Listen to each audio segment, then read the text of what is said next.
Recording. Hmm. Okay, this is Jameson Durr with Feel the Mix, and I got my good buddy Tomas here checking out what I do here on the screen, and we're just going to talk about this rehearsal session that I did with Sammy Hagar and his band of amazing musicians. So he had obviously himself, Sammy Hagar, the lead singer who was in Van Halen, as well as his own solo artist. Yep. And he does some of those songs. Um, but he also has Joe Satriani on guitar wizard, legend, and then Michael Anthony, who was also in Van Halen and does all those awesome backing vocals. And then he's got drummer Kenny Arnoff, who's played with a variety of people. He's a session drummer, most Yeah. notably known for John Mellencamp, I believe. Yeah, but I mean, So who hasn't he played with this yeah, sometimes? right. He's like the session guy. He's Yeah, a yeah, yeah. He's like whenever they bring up session players, he's like the quintessential dude. yeah. And I think I saw him on stage with Smashing Pumpkins one time before, and I remember thinking like he would have been at at the age where I saw him, the only session musician that I would have recognized at all. You know what I mean? Like at that time, I didn't know who anybody was, but I had been like, I've seen that bald dude before. That's Yeah, right.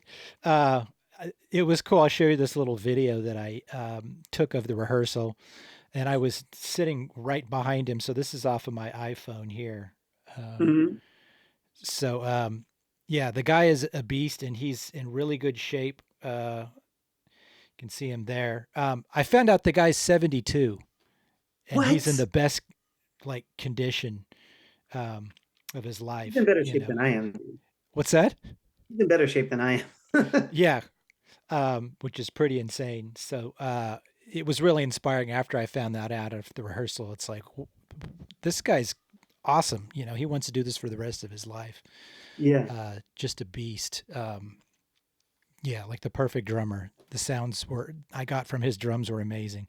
And this is just a rehearsal. It's not really a recording session. So I'm just recording off of the live console. Just hooked Uh-huh.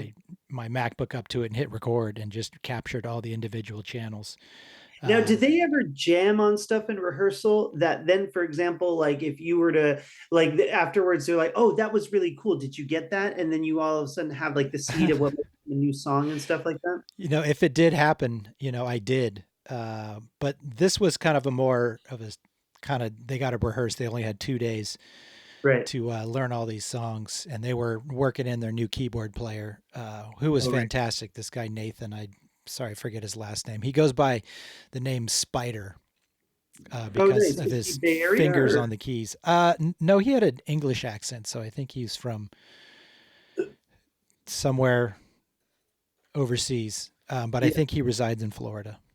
Okay, got it. Yeah, just across the pond there. But yeah, this was a really fun session and great to be a part of this. Totally. And another thing I was sort of wondering about is like what is the camaraderie kind of vibe amongst these guys like? Like how do they interact like on a personal level? Oh, that's a good question. They act like they're just a bunch of old friends. Sammy's a joker. Hmm. So, yeah, it's not a really serious rehearsal. It's more of a fun rehearsal. Oh, okay. Um, Nobody's like vibing each other, pressuring each other or whatever. yeah, no, they all have a pretty good relationship together. So it's pretty cool that they've been playing together for years. I mean, this starts way back when I started with the band and they had their Chicken Foot project. And this is, Right. Which is drummer from the Red Hot Chili Peppers, right? yeah, right. So this is an all star cast.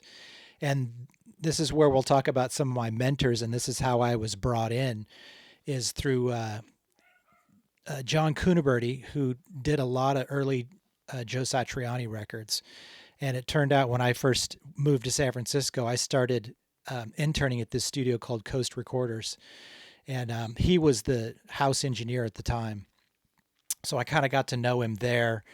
And then as I started kind of advancing and starting to do mixes, he moved over to the plant in Sausalito and Uh-huh. started doing mastering. So he became a mastering engineer. And then I started bringing my work to him, and so he started kind of seeing my work. So that was kind of a relationship that I was kind of building with him. Uh, and then when this super group Chickenfoot started, which was Sammy Hagar, Joe Satriani, Michael Anthony, and Chad Smith from the Red Hot Chili Peppers. So it was an interesting conversation with John. He's like, I'm going to need an assistant for this session, and I want you to do this. But before I tell you what the project is, I need you to confirm with these days that you can be there. I was just like, okay, I got to find out who this is. This is serious. Right. And so I went and talked to uh, my wife and other things that I had going on and say, hey, I got to clear these days. It's like, is it okay if I work these days for this session? And I got the clearance from everybody and it was great. And then I went back to him. It's like, okay, I'm clear for those dates. Like, who's the band? And he ran off the Mhm. cast of characters. Like, oh my gosh. It's like, I'm glad I said yes to this. Yeah, So totally. I was his assistant. And then the producer on this project was Andy Johns, brother of Glenn Johns, who did Led Zeppelin and all those. So the two brothers, I think even Andy might have done some early Van Halen stuff, but he Mhm. was brought in as the producer. And then I think Joe wanted to have John there, somebody who's a little more familiar By with. the way, this is just an aside, but Yeah, like, didn't Glenn Johns have like a specific way of miking drums that he became his did. thing? Yeah. And it's a cool process where they have, I think, just three microphones, and it's one on the kick drum and one over like where the tom drum is, and then one overhead, and it's like equal distance from the snare drum. I actually tried it one time on another session where I had limited inputs, and it came out sounding great. You get Nice. this nice stereo image of the whole kit and the kick drum, and it's just a nice balance. So if you only have three inputs for a drum set, that's the way to do it. And that's, yeah, the Glenn Johns technique. But with Andy Johns, it was He's cool like, to. I don't do my brother's thing. Like, No, we had multiple mics on Chad's kit, yeah. but that's yeah, on the mentorship thing. So I got to learn a lot of stuff from Andy Johns and kind of his technique and what he was doing because he's an old school guy. And then John was there a little bit, but I think he was there just to kind of get me in there to help. Right. So that's how I kind of got to meet all those guys. I just kind of got thrown into it. It's like, here, you're good enough to do this. Let's do this. So I got to meet all those people and create a nice relationship with all of them. Um, How long and ago was that? this was 2008.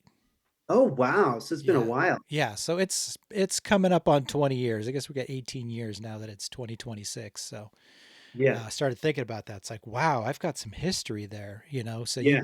you kind of develop this trust with these high end clients, and you can't let them down. You got to be there for them and do the job, and they know that they can rely on you. Okay, this guy's, you know, he's going to do the job right. We can rely And on what him. it, when you're doing a job with them, like, what do you feel like is their priority? Is it like speed? Is it like fidelity of the sounds? What is it that they seem most focused on during the sessions? I would say that that's probably all of the above. And Mm, also just having a cool vibe and not getting nervous because you're around these high end people. You have to right. kind of think of them. There's just another client in the room, even though they have massive history and Oh, sure. Yeah, yeah. They notability. don't want But you to treat yeah, them you don't like, want to be like, I don't know what they call it, like, starstruck. You just want to be right. like, hey, this is another client. Let's be serious. Listen to them. What do they want? Ask. Can you do this? Like, yeah, I can do that. I'll make it work. So it's, professionalism is kind of where it's at. That's what they expect. Be cool, Right. be professional. That's what they're looking for. Yeah. Um, and and it's obviously work because they keep calling me for the last almost 20 years. And Yeah. Yeah. Yeah, um, totally. but yeah, back on the kind of mentorship thing, there was some other projects that I ended up doing with Joe Satriani, and he liked using some other different engineers besides John. Is he was using this like other guy, Mike Frazier, who's done Uh-huh. like ACDC, and I think he might have done Metallica. Um, I think ACDC is the biggest credit, but what else do you need besides that? So Yeah. he's a rock guy, um, and so he's he was kind of running the desk and I was kind of running Pro Tools. Same thing with Andy Johns because he's old school. He's used to a tape machine, but we're working on Pro Tools and it's a little too technical for him. Uh-huh. So I'm kind of running the Pro Tools stuff.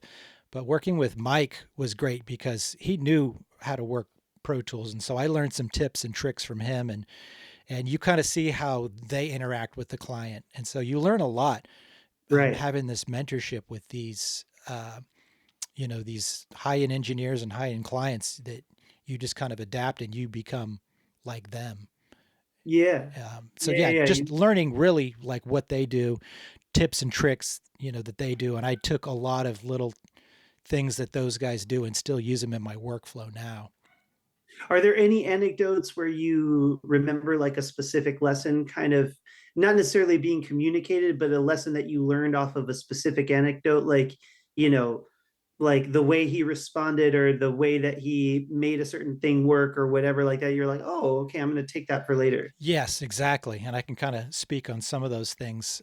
With Andy Johns, I watched a lot of his miking technique and what he was Uh-huh. going for on the drum sound because I think the Johns brothers are known for their drum sounds, their big drum Yeah, totally. sounds. So kind of like where he placed the room mics and what polar pattern he put the mics in, which was figure eight spaced pair in the room. I was like, oh, I never thought about doing that. So, Great. I mean, it might just be an old trick that everybody knows. And just kind of watching how he EQs the drums and how he gets the drum sounds. I just really paid attention because it's like a valuable lesson when you're Yeah. there, you know, shadowing these And people. here's a question that I have, like, the, how are they dealing with like phasing when they're putting stuff, like you have a certain mic pattern, right? And you put it in a figure eight because you want the room, but maybe you're doing it in one room and you're like, 8 feet from the ceilings or something like that, and in another room you're 16 feet from the ceilings. The phasing is going to be different. So That's a very good question. In this space we're recording, which is at Sammy's place, it's got really high ceilings. It's like 2 stories high. right, which is So desirable for drum sounds, right? yeah, right. So you're not getting reflections off the ceiling. He also had some absorption panels on the ceiling because it's a big, Uh-huh. concrete room. But they did a really good job of making that room right, and that was all done before I was there. So he's had the place for a while. But yeah, on that, you're moving things around and you're listening to what they're listening for, and um, And can you listen for phasing? Like, is phasing a thing that you listen for, or is it a thing that you yeah, see? it is, and there's phase flip buttons on the console, and I still do this to this day. It's like which sounds better, in phase or out of phase. And a lot Mhm. of time on the kick drum, there's two microphones on there, and one's sometimes inside the kick drum and one's on the outside, so it's not totally perfect. So you just kind of hit that phase button to see if it does it sound bigger or smaller, and usually you want it Right, to sound bigger. If it sounds smaller, then yeah, something is out of phase. right. But yeah, that's a good question on that. But yeah, always watching what those guys are doing because I love learning new techniques. I still Mhm. do this. I watch stuff on YouTube. People will be watching this on YouTube, and it's like, well, I learn stuff too watching other videos of people doing stuff. I'm always wanting to learn more techniques. Totally. I mean, it's kind of the value of like your channel in general is that, like, like the whole idea of even watch me mix is kind of like, well, if the main sort of tutelage that you could get would be like being over another engineer's shoulder and watching them do the whole thing, then like having a channel where somebody's just specifically doing that is like really valuable. Yeah, and I kind of want to pass that on. It's like I've gained so much knowledge over the couple decades that I've been doing this that I want to kind of pass that on Oh. to other people because there's so much to know and so much to learn. And you can take what you want from me or leave it. Say like, no, that's not for me, or like, oh, I really like what he did. I'm gonna use that. I feel like I've mentored a lot of people over the years too. I've had assistant engineers and studio partners and other musicians I work with in the studio. So it's Here's kind of a weird question too. Like, is there a right and wrong with like the decisions that you're making, in the sense of like, could somebody, like with the phasing thing or with something like that, could somebody be like, oh, I want this to sound smaller? You know what I mean? oh Or yeah. or like, like I don't know how to explain, but you know what I mean? Like, are we talking about taste or are we talking about like Oh, objective? yeah, that's a very good question. Yeah, there's definitely a right and wrong way to do things. And there's a taste thing for sure. And that's, choosing different microphones and maybe where you put them. Hmm. Um, and I kind of like seeing how other people do stuff. A lot of times it's just me in the studio and I'm doing it. It's like I don't usually get the opportunity to work in a studio with somebody else and doing something how they want it. Right. I recently assisted my studio partner because he needed a little extra help because he's got a hurt leg and can't really get around. So I helped him out and he kind of told me how he wanted things. It's like, oh, that's not how I would do it, but that's interesting. And then you hear the sound and you're like, oh, okay, that works too. 'Cause sometimes doing this for so long, I kind of just keep doing the same thing. And it's nice to kind of mix it up a little bit and see how other people do things and just try different things. Hmm. Yeah. So got to keep it interesting. It kind of gets boring doing the same thing all the time. Right.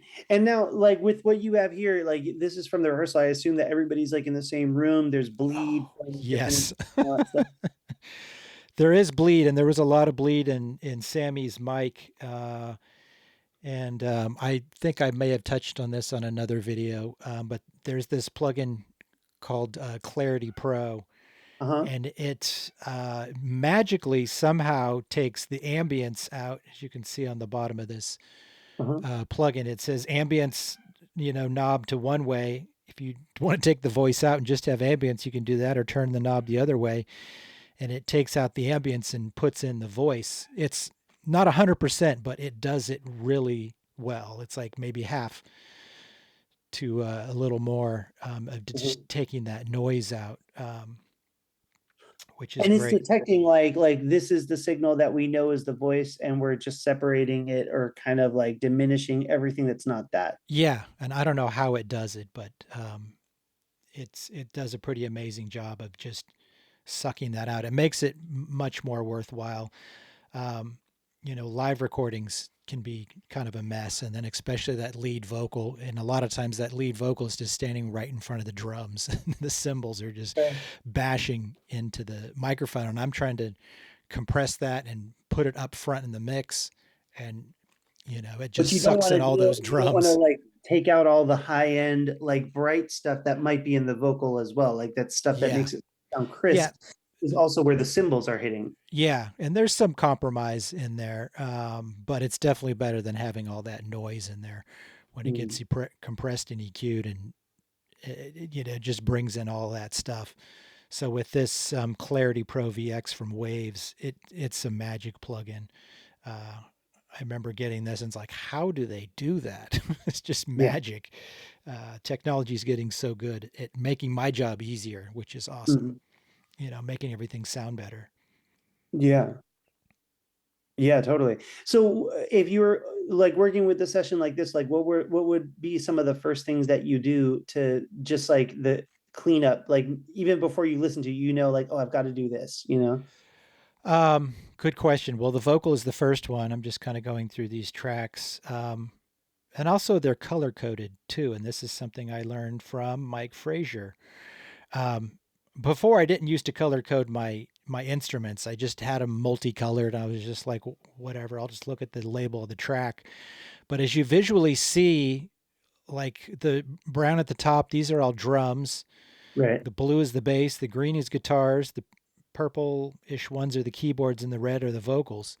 And so I just adopted that, and it made everything much visually easier to see quickly. Like if Right. I need to see a vocal, oh, it's in red, and I'm not trying to look at waveforms or names. I'm just looking at colors.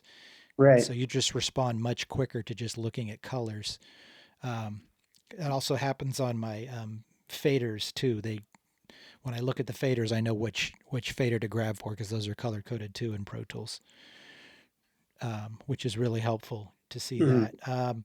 But yeah, other cleanup works. Sometimes it's stuff in the tom drums. Like sometimes cymbals bleed into the tom drums. So sometimes I'll Now, cut those out. Sometimes I'll use gates. Depends on the drummer. Kenny Arnoff hits pretty hard, so it's not usually too much of an issue with him. yeah. uh, Yeah, it's Now, mostly. now Go let me ahead. ask you this: like in the parts in between where the toms are playing, are you gonna like take out all of the in between stuff, That's or a really good question. A lot of times I do on other projects. Depending on the time, like I had to get this one done pretty quick, and I think the regular gates on these toms worked just fine. So I just okay, used the gates. Um, but yeah, usually on an album project, I will go through and cut all the stuff out that's not toms. It can be a lot of work. Like it looks like on this song right now, there's a lot of tom hits here. right, right, It's just like, yeah. wow, I had no idea that song had so many toms. But you can see where he's not playing the toms too. Like you could like Yeah, see all. that's all those little transient marks there. But then we can see, if I zoom this a little bit, there's little spikes here in between where it does show, and There it is or those are something. probably snare hits. And then where the big transients are, yeah, these are all where the toms are. But it's pretty Right. good. You know, where I put the mics on the toms, I tried to minimize the cymbals are right behind them, so it rejects everything behind. Okay. Um, so yeah, mic placement really helps. Mic choice helps. Uh, What mics would you use on toms? Like I usually like the clip-on ones. My studio, we use like these clip-on Sennheisers. The standard ones are the 421s that I have right here in front of my face. on This is, toms? yeah. So that's the old school way to do it. Is Hmm. just use those. But I like kind of more of the clip-on ones, the smaller ones that are made for toms. So Shure makes some. Audio Technica makes some. Um, who else makes them?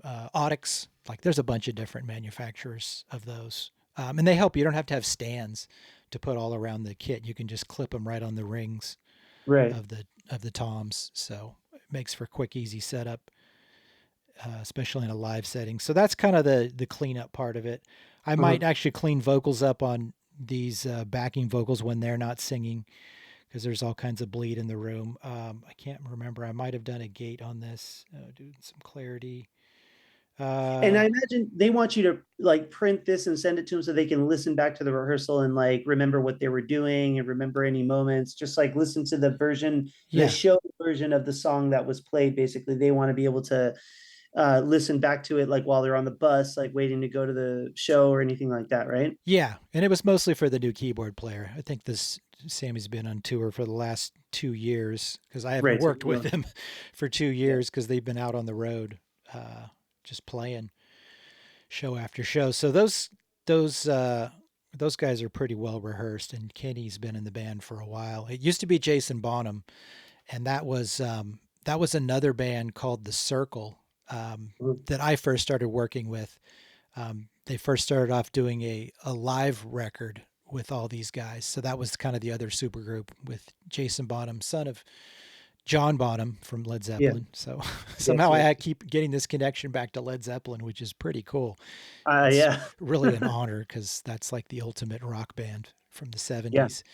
Um, but so that started, that's, yeah, another kind of cool story is that when I first started working for Sammy, he records like all the live shows. Like I have so many hard drives of so many live shows. But Mhm. this one concert, he went it out and did this with Jason Bonham. Oh, he had another guitar player. It wasn't um, Joe Satriani. It was this guy Vic Johnson, who's another Mhm. fantastic guitar player and plays all the Van Halen stuff like really well. Sure. Really good guy. Love him. We became really good friends. Um, but so that was that group called The Circle, and this is after Chickenfoot.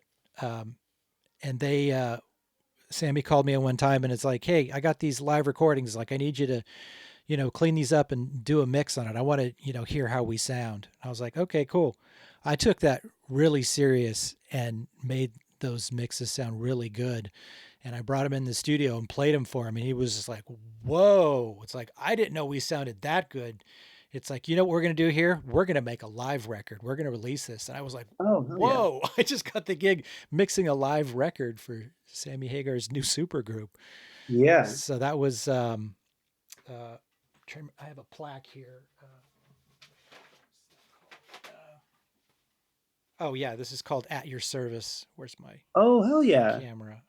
Did they send that to you, or did you have to like order it like plaqued or something?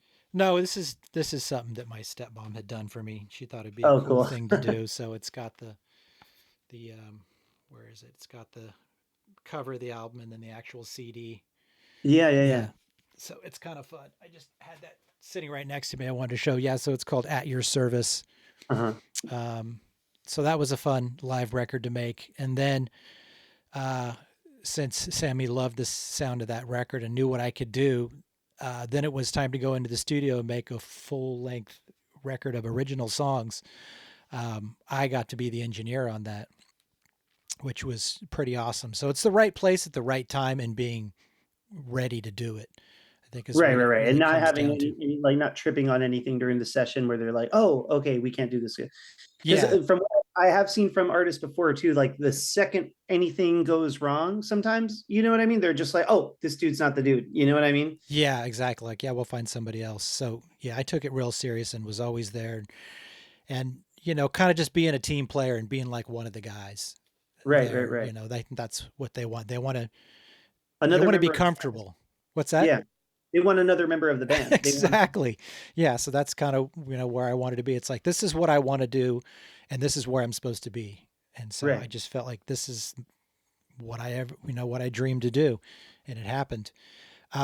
But this record, Space Between, I don't have a copy of that one. It's probably somewhere up there, but you can look it up, Space Between, or we can add a graphic in later. Yeah. But that one did really well as their first record and hit the top of the Billboard charts.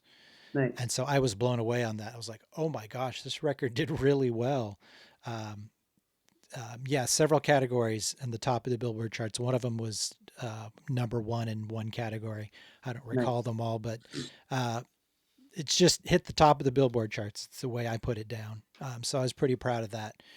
And I think that's helped my career a lot. People looking like, oh, this guy's a top Billboard charting engineer. It's like Mhm. he knows what he's doing. Yeah. So I mean, that's that's what we hope for. yeah, totally. I mean, it does. It's almost like in the music industry, like I feel like people want to know that you've done it before, which is great if you have done it before, but if you haven't done anything yet, then you're like, just scraping at every opportunity to try and do it. You know what I mean? So Yeah. that you like, yeah, I've done it before. Now, you've proven yourself or something. Yeah, I think so. I think all those long nights in the studio paid off because I got a lot of experience that. And then, before all that, I was working with, Mike Frazier and Andy Johns How and how John long Coonaberty. So I had to, I learned from the best.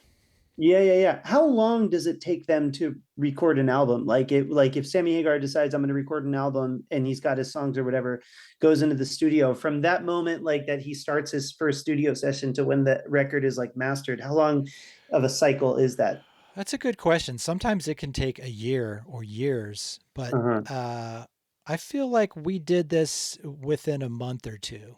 It was Oh pretty, wow, that's it was super fast. pretty quick. Yeah, or maybe it was, yeah. I don't remember it taking that long, because it got done pretty quick, which is nice to be in that fresh state of mind. Like it's still new and it's if you take too long on it, then it kind of gets stagnant and you kind Yeah. of I think lose interest. But this Yeah, yeah, stayed yeah. really I know. exciting. I know personally, like working on my own stuff, or like sometimes my mind gets fatigued after listening to it with too much detail or too Yeah. much attention to detail. After a while, I'm just kind of like, like I can't. I don't even know what the right decision is anymore. Right. Is that good or is it not good enough? Right, I think you right, right. second guess. I get a lot of artists doing that. And that's where I have to kind of come in as a producer and say, no, that's good. You got to keep that. And I just kind of go from a feel, just like this channel's called Feel the Mix. It's like, does it feel right? And that's how I know, that it's right. And then I was going to say something else. Um, yeah, you're saying the length of the record. Oh, also when I did it, it was sounding so good in Sammy's studio. It's just like I have to keep this sound and vibe. I don't want anything to change. Usually I come here to my home studio and do all my mixing, but this Mhm. one I just wanted to stay there at Sammy's studio, so I just ended up staying there and mixing. I think I might have even stayed the night at the studio a couple nights because I was just Oh, like, wow. I don't want to drive all the way back home. It's like, I got a vibe here. I'm going to, check this mix in the morning, and then, they get to come in and listen to it and make notes and stuff. And so it's Right. nice just to have somebody present in the room and just make all those changes right there and just, Now, with finalize it. some okay, with someone when they're giving you mixing notes, right? Someone like Sammy, or let me compare to like sometimes I've known a lot of artists who give mixing notes that have to be sort of translated by the mixing Ah, engineer yeah. into something, right? And you're because they might say something like, "Oh, like when it's coming into the chorus, like I just feel like it's not loud enough or whatever, Yeah. or like it's coming into the chorus and something like there's always like the something seems like this or Yeah. it kind of feels and I wonder dealing with people who are more experienced that have done more records that have been with like higher ticket engineers and stuff like that, like are they telling you things like, oh, you really need to cut 2K there, or you really need to like add this to that, you know what I mean? Are they specific, or are they like still in the feelings realm? Like how do they communicate about it? That's a really good question. I think that they have done this enough, their whole lives, so they know the talk. I don't think they're getting specific about frequencies or anything like that. I think it's mostly volume levels. It's like, oh, here at this part, maybe the guitar solo could come up a little more, like make these backing vocals lower a little bit. Right. It's more broad stroke things that they're asking for. Right. I remember this other story. Um, I mixed I think I mixed the last Chickenfoot song. They had one more single that they were releasing, and I got to mix it. And when I sent the mix to the band for approval, I think Gio Satriani's the only one that had a note on it, and his only note on the mix was just turn my guitar solo up. It's like, that's your only note. It's like, Of okay. course. And so I turned it up. It's like, yep, that's it, done. Sent it to mastering. I was like, wow, So okay. he's a guitar We had one player. note. And he was totally right. After I listened to it, it's like, yeah, you're right. I should have turned the guitar solo up more. And that was it. Yeah. Um, yeah, and then I was remembering another note from Sammy when I first started working with him because, he's Turn the like, guitar solo down. No, I'm just kidding. yeah, right. Yeah. They can't hear my voice enough. No, it was actually the opposite. He said, yeah, I don't like my voice really far up front. He's like, I'm Right, not a right, right. pop artist. It's like, it needs to be kind of more in the mix. And so I always remember that note from him is that Yeah. he always liked his voice, in the mix. He didn't want to be Like he likes way it to out be a part front. of the band as opposed to like, oh, this is a band backing up a singer kind of a thing. Yeah. Yeah. And I was thinking like, you're Sammy Hagar. You got to be heard. You got to be way up front. But it's not necessarily the case. It's more, yeah, integrated into the band. And so I've always remembered that of his notes. It's like, yeah, make him in the mix. And let me ask you this. How, to what degree, like, are you listening to previous records of theirs and taking your cues from that and being like, Oh, like, good point. you know what I mean? Are you Yeah. like listening to like, oh, this is generally how Sammy Hagar likes it. I'm gonna try to go for that. Or are you being like, I'm gonna, like give them a Jameson Durr like version of this and see what they think. Like how are you approaching that? It's a little of both. It's funny is that on that live record and on this live rehearsal, I had I mean, you've heard all these songs for your whole life. Looking at these songs, it's like right now, Love Comes Walking In, what are they doing? Summer Nights, all these classic songs, Top of the World, I think 5150's in here somewhere. It's like you've heard these songs. It's so like you just instinctually know how to balance it, which is kind of fun. It's like, oh, I know how this is supposed to be mixed. Right. I kind of think that I'm pretty good at mixing rock music, so I kind of know how to balance the drums with the bass, with the guitars and the vocals, Mhm. just because that's the genre that I've been listening to my whole life. Just coming up playing in rock bands, like my favorite band growing up was Metallica, so just Yeah. uh, and the cool thing is I actually got to meet James Hetfield one time. Being another Bay Area band, I think he Right. came over to Sammy's one day, and I was just like, "Oh my God, you're like the hero!" It's like it was really cool to meet him. Yeah. And I Totally. actually remember doing some work for Kirk Hammett too. I Oh used yeah. to work in a computer store years ago when I first moved to San Francisco, and he came into the store as well as Joe Satriani because it was just like the computer store that everybody went to in the Bay Area. So I got to Right. do some computer consulting for Kirk Hammett, which was pretty cool. So Oh yeah. it's nice to kind of rub elbows with these Bay Area legends. I know I feel honored. Especially the Metallica guys, I find them like the only one that I've met is Jason Newsted, and this was after he wasn't in the band Oh, anymore, nice. and he seemed like the most normal dude I'd ever talked to at all. Like, you know what I mean? Oh, nice. He wasn't in the band at that point, so maybe Yeah, like the smoke of being in Metallica had kind of like left dissipated. his aura Yeah, or whatever. But and then Rob Trujillo also seems like I never met him other yeah, than just like I sort of have known other people that have met him or whatever, but he seems like a really down to earth guy. The dudes in the original dudes in Metallica, they have like I don't know how to explain it, like almost like adolescence to them that I find really interesting. Like when I see in interviews and stuff like that, they talk in ways that just don't aren't like other people. You know what I mean? They seem yeah, like almost like humbled in a like almost like they were injected with humble juice. You know what I mean? Like yeah, I don't know how to explain it. Like they seem the opposite of giant millionaires that fill up stadiums. They seem like dudes that are just like, hey, dude, I want to just be like normal. You know what I mean? yeah. I get that. Yeah, and I kind of got that when I met Chickenfoot when I was in the presence of all these gods. Chad Smith.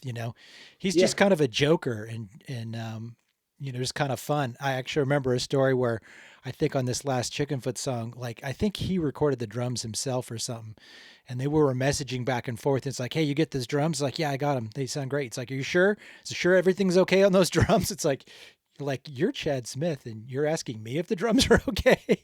Or uh, maybe he had just farted in the microphone once to see if you caught it. yeah, did you catch that one? That would be something Yeah. he would do for sure. But yeah, it's kind of cool that they trust you with their stuff and they're like, sure it's good enough. I'll redo it if it's not good enough. It's like, Right, right. really? It's like, dude, you could play into one microphone and it would probably sound amazing. But yeah, it's humbling to know that they really respect, you know, me as an engineer's opinions.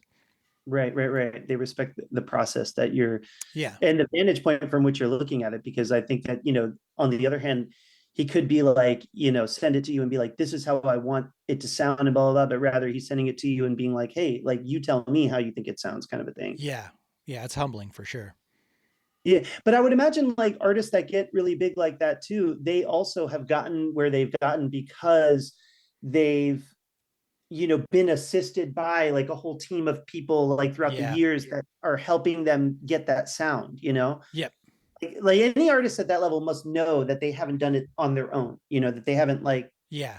been Yeah. the only person in the room. Yep. I think they're all stronger because they have a team behind them and you got to trust that team.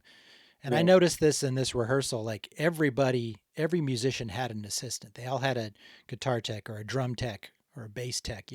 And I know these guys, so we're like a Mhm. team. So we're in the rehearsal. Everybody's kind of doing their job and everybody's Right. there. And so it makes the band stronger to have that team. If they had to do everything by themselves, it kind of make them look bad. It's like, nope, you got to have your team, and Well, I respect that's that. something that because when I like consult with bands or like manage them and stuff like that, Yeah. I'll tell them like, like for as long as you're a local band and you're only dealing with local band budget, you can get away with not doing this. But beyond a certain budget, especially when you get into start charging more Right. amounts of shows, you can't show up and be plugging stuff in yourself. You know what I mean? Yeah. Like it sucks because you probably want to take that extra budget and be like, oh great, everybody gets paid more. But I'm like, if you just charge $10,000 for a show Right. and the client that is paying you that amount sees the drummer carrying a speaker from one end of the stage to the other, Right. you know what I mean? It diminishes the professionalism that you're perceived with, right? The same thing if you Absolutely. don't have a manager. Like again, like if you charge $10,000 for a show and the client knows that they're dealing with the keyboard player of the band to like charge that money, that already will kind of flag you as like, oh, they're not at this level yet, right? Whereas if you create a pseudonym email and you're like, oh, deal with Ben, and then Ben goes and like blah blah blah blah blah blah, Yeah. transacts the whole thing, it makes it like more credible. And I think that that's really important, even if it's just for show, because it's like, like once you're at a certain tier of the industry, they want to know that you're showing up with your own sound guy. They want to know, not Yep. because they don't want to do your sound, but because they assume that if you're charging that amount, you have your sound. You know what I mean? Yep. And you need your guy to do your sound. You know Yep. what I mean? Yep. And I think that that's Absolutely. like a thing some people miss, because some people get into that tier where they're able to charge more money for a show, but then they continue operating the way they would. They ask for 5 parking spaces so all the band members can arrive separately. Yeah. They ask for like, Yeah. all this stuff that in reality, like, as a band, when you're touring and you're like heavy into the cycle, like you're providing that yourself because of the team that you need to amass in order to do it effectively. You know what I Yeah. mean? Absolutely. And it makes the band look better. Yeah. Absolutely. And there's, times where I'll do live sound for bands. Uh, and I think it's really important to have your sound guy, because you're at the mercy of whatever sound guy they have, and you don't know the songs or the balance of them, or what's supposed to be, what. So I've worked a lot with Pamela Parker, and like I've done the last record and all the recordings that she's done probably for the last 10 years, and I know Right. her sound, so I go with her and I do the shows because I know how it's supposed to be balanced, making sure her vocal is clear as a bell coming out of those speakers, because that's what she's all about, Right. And really. where the guitar solo is going to happen. Exactly. Yeah. Where like, okay, the bass player is going to go into this frequency, Yep. so I'm going to bounce it out with the like, those things. I was just working a show with a band over the weekend, and they were asking me like, oh, how'd it sound? And I was like, it sounded great, except you could tell that the sound person wasn't your guys' sound person, because Yeah. it was like the sound person knew the room really well, so you guys sound really balanced, but wherever like somebody was soloing, they didn't necessarily know that that was going on, so I could just feel this like staticness of the thing. And because I've seen them a million Yep. times and I know their songs, I can perceive that in a way that like, the audience might not. But again, just like as you go up in tier, right, like all of that stuff becomes really valuable. I mean, that's part of the reason why it costs so much to have like a really top tier band up here at a festival, or up Yep. here at in a Absolutely. room, because that show should cost a lot of money in a way, and that show should be like, it should be something that has that kind of infrastructure behind it. Yep. I totally agree with you. Yep. It just makes the bands look better if they have their team. Right. Yep. Totally agreed. Totally. And you can actually like enhance that too by like making everybody in the team wear the shirt of the band. Like, Yeah. I'd still do that too.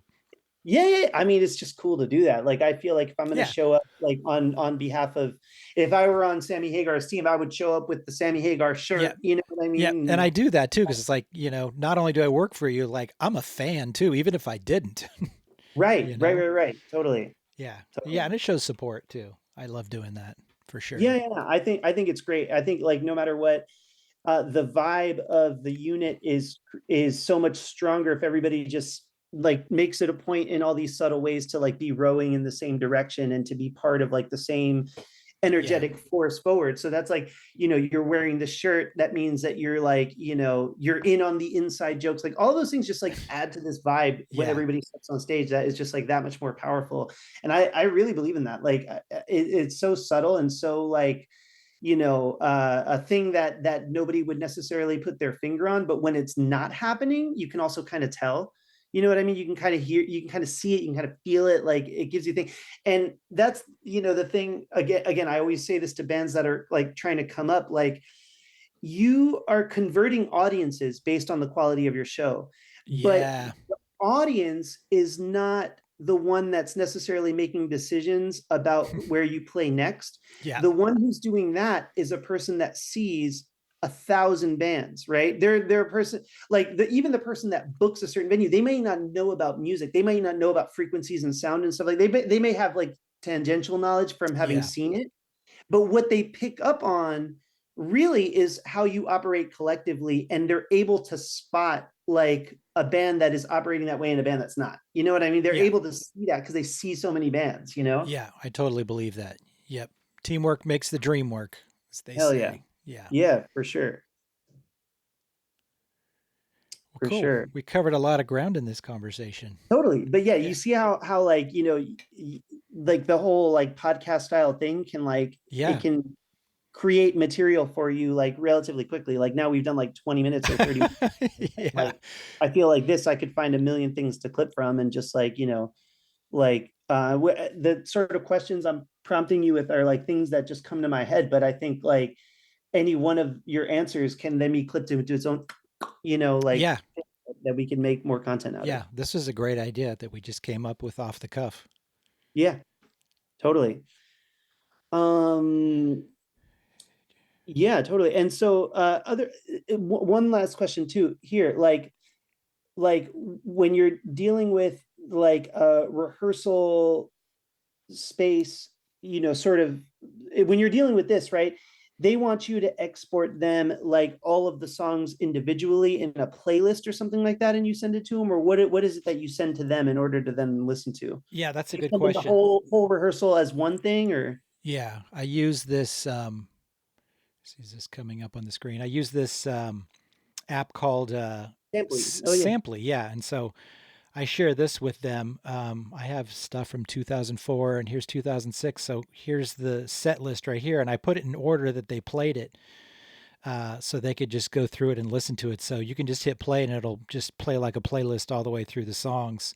right. And I cut out a lot of the banter in between, when they're Sure. talking, just so they could just hear the songs that they wanted to. So they can click on there and they can add notes to it, or they can just listen to it, or they can download it.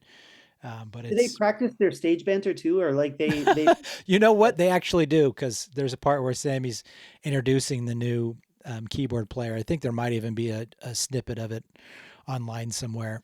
Um, Do they have you press like an audience applause button so that like yeah, if it they was radio, we might. right, But no, that ad gets added a lot in post production right, that I don't necessarily do for this one. But yeah, they do kind of practice their banter because they're trying to also figure out the timing of the show. right?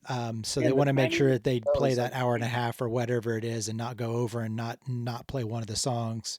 mhm. Um, so yeah, that being said, there can be no technical difficulties. It's got to be, perfect. So that's why the team works, and and then they're timing it, knowing like these songs have to be played back to back. We're going to take a break here and chat with the audience for 30 seconds to a minute. So yeah, Right, it's all kind of calculated in the rehearsal of like when there's going to be banter and when there's going to be back to back songs. right. So yeah, And then at there's the end, I would imagine they want to confirm with you, like, well, if the set is this way and it's just the songs and it's just like 30 seconds of stage banter here, like how long of a show are we actually dealing with, right? Like what do we need to shave off or include yeah, if yeah, exactly. It's an interesting thing to create a set list and to know what's going to work and what's not. They have to pick all the songs and pick the order of them. They actually have this uh, I guess it's like a whiteboard. It's like a magnetic board, and they have all the songs written there, and then they just move them around to figure out which different oh, arrangements work. So they can always keep changing the set list, which is mm. a cool way to do it. And when they're on tour, are they always doing the same set list or are they changing stuff around sometimes? Like are they flexible with that sort of thing or I think so, yeah, and I think it might even change during the show too. oh Um, really? Like he'll call, hey, I want to do this song now instead of this other song or something like yeah, I that. think on the live record I did, I'm pretty sure that the order of the album is the order that they played the shows in. They weren't necessarily all from the same concert. They were from different shows. So we just picked them and found the best versions from the best shows. And that actually took a long time to go through them, out Mhm. of like, I don't know, 20, 30 shows, maybe more Wow. of, what's the best version of, One Way to Rock or um, Love Walks In or whatever. You have to kind of go through and listen to those. And I don't even know if I did some editing between shows. It's like, oh, this one was great except for the bridge they messed up or something. Take it from another one, but I'm Do pretty they ever sure. mess up? Like, do they have mess ups on stage that you Well, I think with all bands and you're on tour, you have good shows and you have bad shows. right? And maybe it's just in their minds. I'm pretty sure the audience has a great time anyways, and not saying, "Oh yeah, they weren't very good." But if you like maybe talk to the Deadheads, they go to every show. There's probably one, yeah, that one in St. Louis wasn't as good as the one in California or whatever. I'm sure they have their favorite shows. Um, Right. um, but yeah, this one, I think I just went through and found the best versions of it, or maybe I play a version of it and say, was like, yeah, do you have any other shows where maybe that sounds a little better? I think my voice is a little off that night or something, Hmm. so we got to show them in the best light for sure. And then from there, like you obviously will mix the multi-track, but how different is that from the live mix that you have right off the bat? You're talking about the rehearsal versus the live mixes? No, no, no. Like when you have like the multi-track from a live show and you're like, okay, we've decided on the version. Now you're going to take that multi-track and you're going to mix it, right? But you Yeah. also probably have an LR that came from the board or something, right? Sometimes there is a stereo mix of the show. Um, and it might just use that as reference, but I kind of remember like they didn't. So I just had to kind of just mix everything on the fly. Mm-hmm. So yeah, I do remember that album being a little bit of work, having to go through all the different shows to try to find the best versions of it. But Mm-hmm. yeah, I think I just went by the set list and just tried to pick the best show. I don't even know if on the album it credits which songs are from which shows. That would have been an interesting thing. I think probably I only know that if I go back through the archives and pull Right. that up. That might be a fun next show to do. Yeah. Is I'll Yeah. find that archive. I've behind me I have this closet just stacked full of hard drives. After Okay. doing this for so many years, it's like I have so many hard drives of data that at some point I'll categorize them. Catalog them all. Yeah. Yeah. Yeah. But they're Totally. all labeled. Yeah. Yeah. Yeah. So in theory, you could like pull it up if you needed to, kind of a thing. Yeah, like I think I've got a label on this. Oh, wow. This is seen. So I always put my phone number on all the drives. So hey, yeah, you can call me now. But that one's labeled Sammy Drive, and then this one's I don't know Same. Sammy Yeah. HD2. So I kind of know what's on them by the way I label them. Right. But yeah, they're all just. And then I have backups of everything. That's another thing is backing up data. It's like Yeah. so many hard drives, so many Yeah. Totally. backups, and there's another backup at the studio. So if anything happens to him here, there's another backup at the studio. Right. Right. Right. Yeah. Totally. In case we're like from 2015, I want to get that one. Like, Yeah, and then the last time I was there was another stack of hard drives on the desk. It's like, oh, there's more live recordings. It's like you got to do something with those at some point. They're all mm, documented and archived, but somebody's got to mix them. yeah. Yeah. Yeah. Interesting. So, Right on. Well, yeah, I don't know how much time you have today, but it's almost 1. I know yeah. you Yeah. have I got to another step meeting up. with Pamela today, right? Yeah. Yeah. Yeah, I'm gonna meet with her at 1:30, and then I have. Okay, well, let me get you get some lunch. Yeah, yeah, yeah, totally. And no, actually, in between, I got to call this other new client who's going to like lace me up with some stuff and then figure out what's going on with them. But this is great. Like now, if you click stop recording and we go into the OBS folder, I'd love to